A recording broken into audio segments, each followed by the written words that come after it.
Hello and welcome everybody. Just a quick video because I have reached the step of smoothing with this sculpt. It's an older sculpt of mine that you know from my video tutorial on tools, and as you remember I had this Reek tool for smoothing, and I'll show you again how it works. Up here you can see some imperfections in the sculpt, and I'll just drag the tool over those imperfections to make them more regular. And as you can see, the surface is still grainy, and right now, especially in the back, you can see it here and down here probably. So in order to get rid of that and get a super smooth surface, I actually have to take one more step. And as you can see, I already started detailing the face with wrinkles. Here below the eyes you can see it, and also down here at the neck. So for the final smoothing, I will actually use this turpentine. It's a turpentine substitution. You can use white spirit or actual turpentine. This has just worked for me pretty well because it's odorless and doesn't give me a headache as much as the other one did.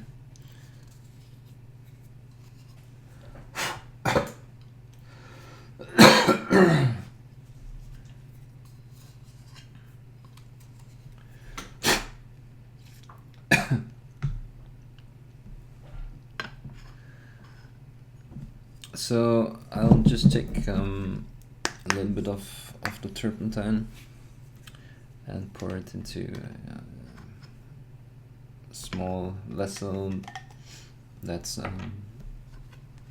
not affected by the turpentine itself, like that. And I take an old brush that is not good enough for painting anymore, but is still in a somewhat good shape. And I just dip it in and take some of it off again with a paper tissue. So I'll start on a larger area, and hopefully you can see that the first layers will start to melt a bit, and I'm able to smooth all these features out pretty well.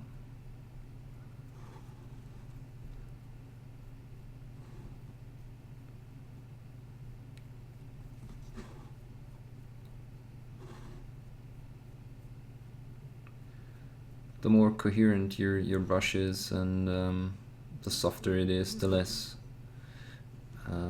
brush marks you will see in the end.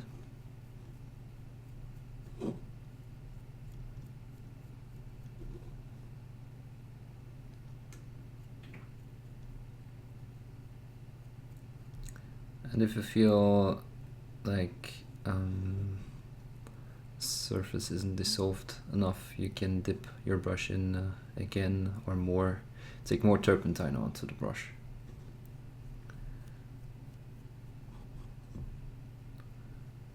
Okay, so here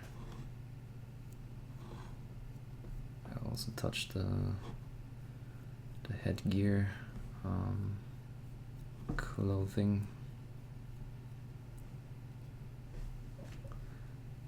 And also the folds will get smoothed out pretty well. Usually I just give it one pass and then let everything dry again. And if needed, I'll give it a second pass.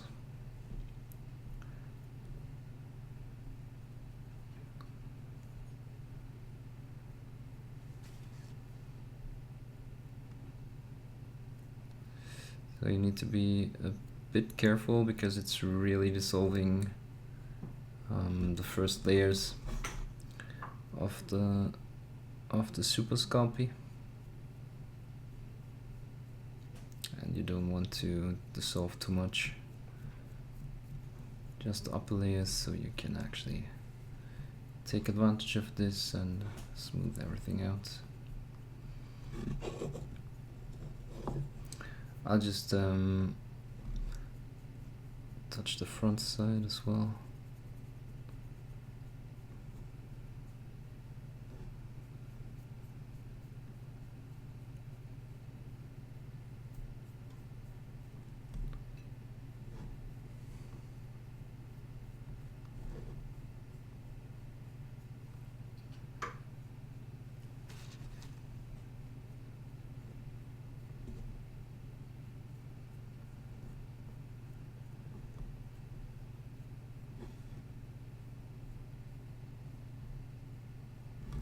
And up here, I did some wrinkles on the neck, and I'm actually trying to keep those intact. So I'm touching the material in the same direction as the wrinkles go. I might have to redo them because they weren't deep enough. So make sure that your wrinkles start out deeper than you actually want them to be, because you will destroy some of them again by applying the turpentine.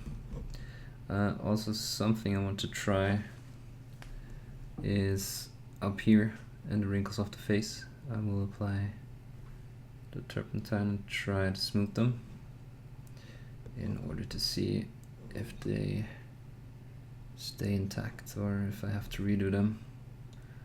Also the eyes here.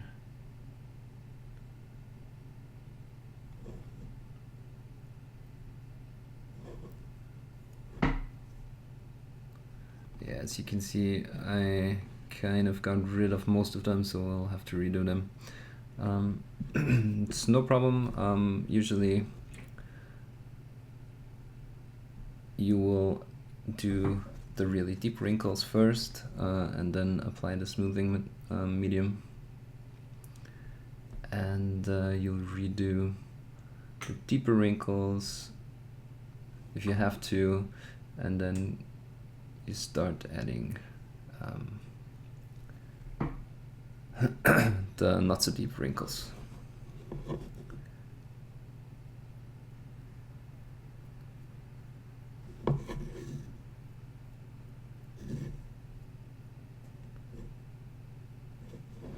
Okay, I will do the rest of the model.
Okay, once you're done, you're actually going to have to let it dry or evaporate again,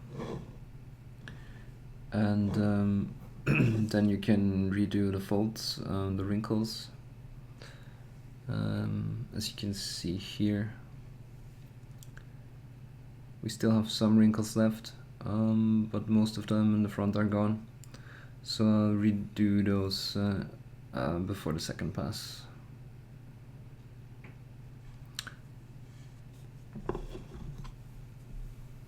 Okay, so as you can see, everything is dry, more or less dry now, and it's actually so smooth that you can see a reflection of light.